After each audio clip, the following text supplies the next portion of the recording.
पहुँचे जहाँ माँ द्रौपदी थी, जहाँ 5 उनके पुत्र थे। ले जाके सभा में खड़ा कर दिया उन्होंने, उस भरी भीड़ में।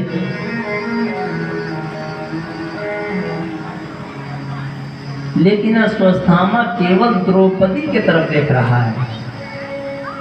क्या आश्चर्य है! जिसके पुत्र का सिर काटा है ये किसी के तरफ नहीं देख रहा है, केवल द्रौपदी की तरफ देख रहा है, क्योंकि वो जानता है माँ का हृदय बड़ा कोमल होता है। ये माताएं आप ये बैठी हुई हैं, इन लोगों का हृदय बड़ा कोमल होता है पुरुष के अपेक्षा। वास्तव में तो सभी सज्जन होते हैं, सभी यहाँ जितने बैठे हैं सभी भक्त हैं, लेकिन पुरुषों की अपेक्षा माताओं का हृदय कोमल होता है। इसलिए द्रौपदी की तरफ बार बार देख रहा है, एक टक देख रहा है। अर्जुन बोले कि द्रौपदी बताओ, जो तेरे पुत्रों को का हत्या किया उसको मैं लाया हूँ, अब तुम बताओ कि इसको कैसे मारूं। तुम कहो तो जमीन में इसको गाड़ दिया जाए, तुम कहो तो पहाड़ से इसको फेंक दिया जाए नीचे, इसका हथवे गोड़ टूट जाए और कष्ट पाता हुआ मर जाए। द्रौपदी माँ कहीं, यदि हमसे पूछ रहे हैं स्वामी कि क्या किया जाए, तो हम यही कहेंगे इसको छोड़ दिया जाए, मत मारिए। अर्जुन बोले क्या कह रही हो देवी? अरे जिसने तेरे सोते हुए पुत्रों को मार दिया उसको तुम कह रही हो छोड़ दो, क्या कह रही हो तुम? द्रौपदी बोले कि छोड़ दीजिए, मत मारिए, गुरु पुत्र है, ये द्रोणाचार्य आपके गुरु थे और ये उनके पुत्र हैं, और गुरु का पुत्र भी गुरु ही होता है। आप लोग ध्यान दीजिए, महाभारत के युद्ध में द्रोणाचार्य को आप ही लोगों ने मार दिया। उनकी पत्नी कृपी, अश्वत्थामा की माता अकेले हैं।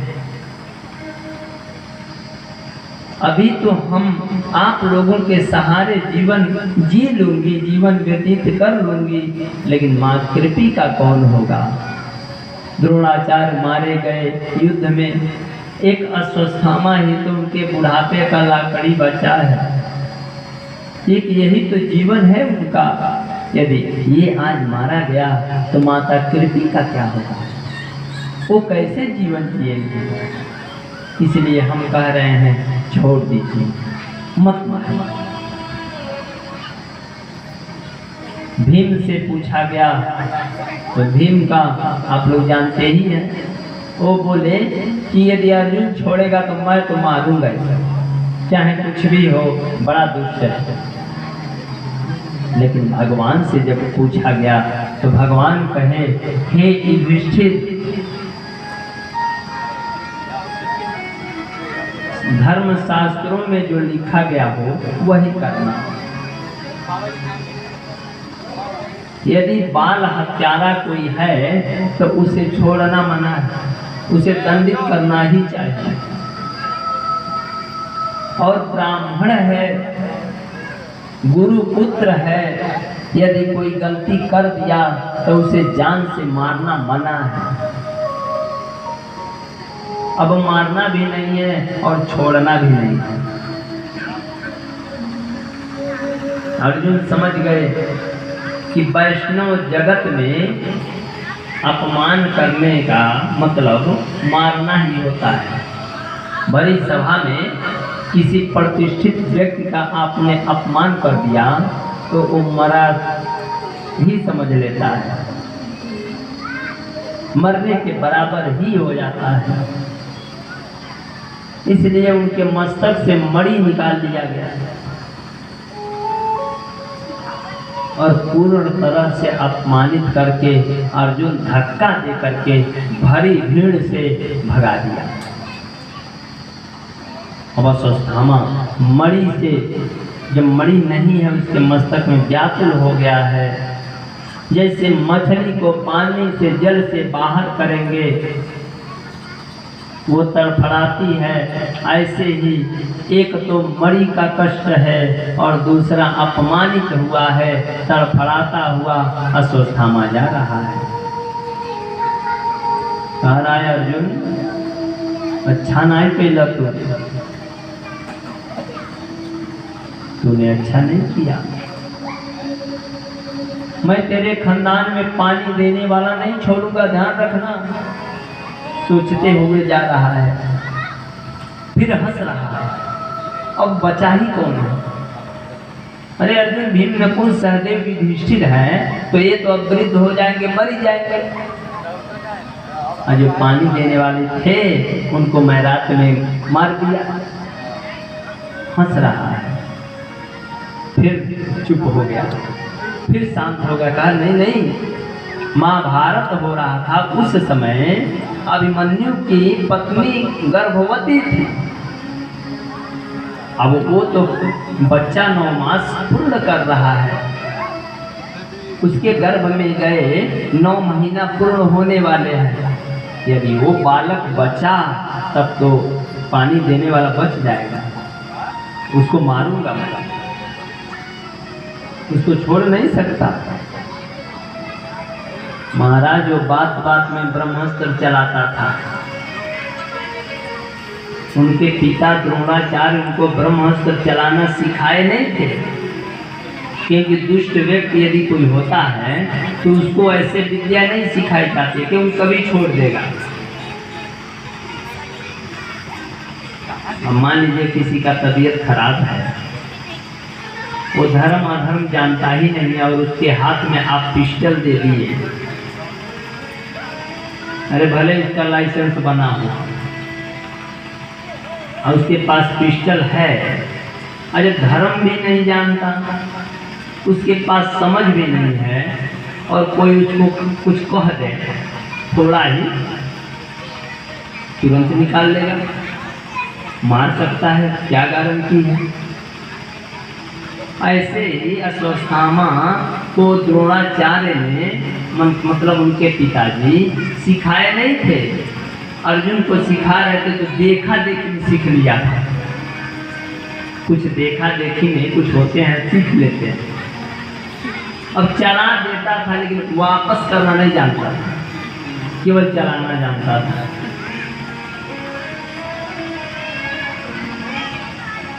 छोड़ दिया ब्रह्मास्त्र, फिर चला दिया।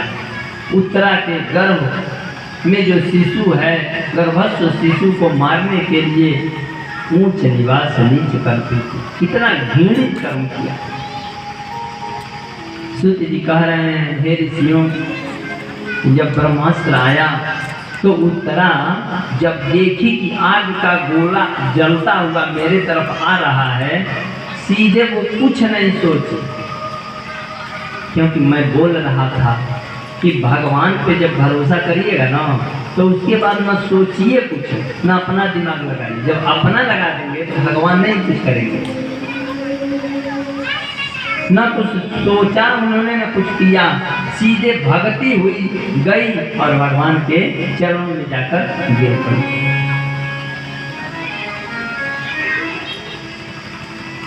जाकर गिर गए।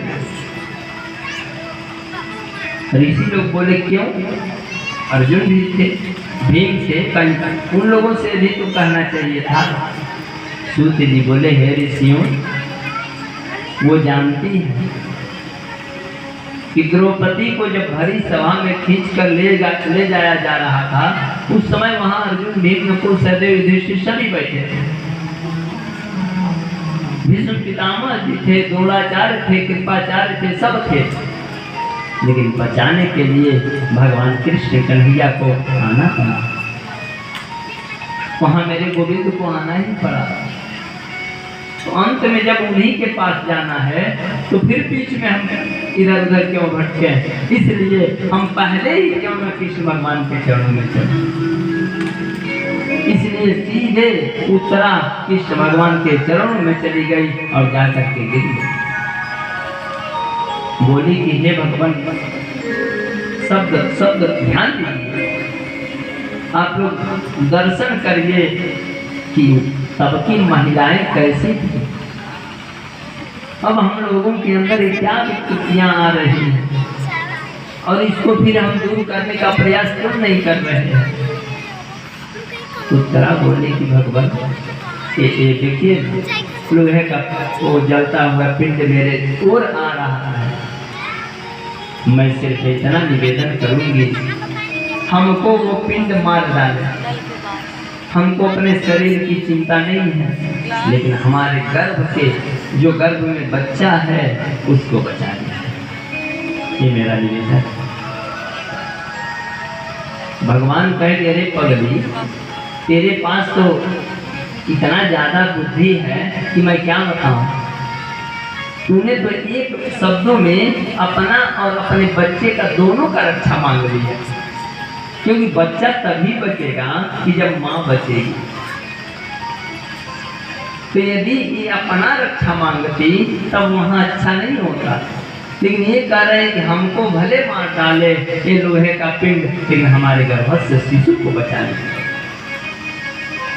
भगवान कह रहे हैं, जो शक्ति देव प्रपन्ना यो तवासिनी की तुयाचते अभयम सर्वभूतो ददाते सर्वप्रथम। एक बार भी आकर के कोई कह दिया कि हे रघुवर, मैं आपका हूं तो सर्वभूते भी अभयम ददामी ये तत्प्रथम। एक बार आकर के कोई कह दिया कि हे कृष्ण भगवान, मैं आपका हूं, तो लोहे का पिंड क्या है, पूरे संसार खिलाफ हो जाए कि कोई कुछ नहीं बिगाड़ सकता।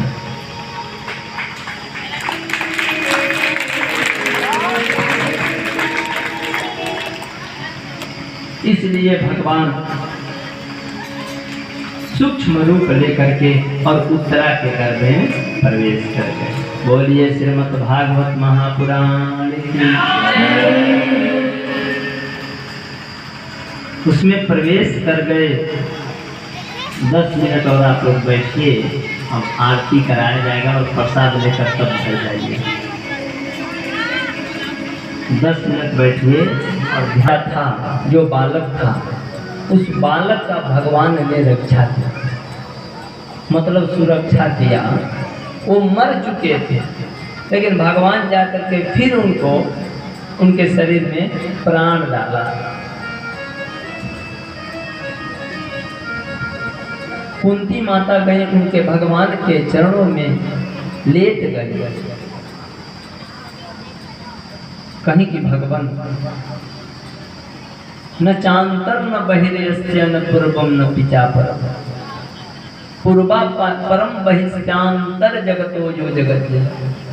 हे केशव, आप कहाँ से आते हैं और कहाँ चले जाते हैं ये कोई बता नहीं सकता। वेद भी नेति नेति कह के गाता है, अंत में कहता है न इति, इसके आगे मैं नहीं जानता। और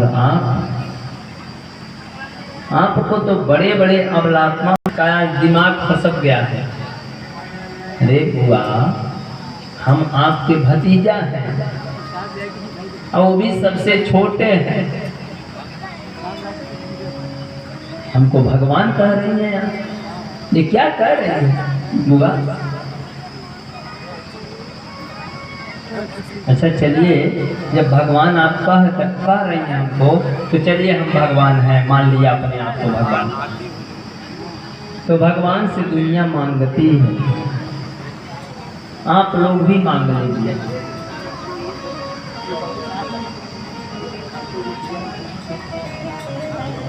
तो कौन सा वरदान, वो सभी एकत्रित हो गए।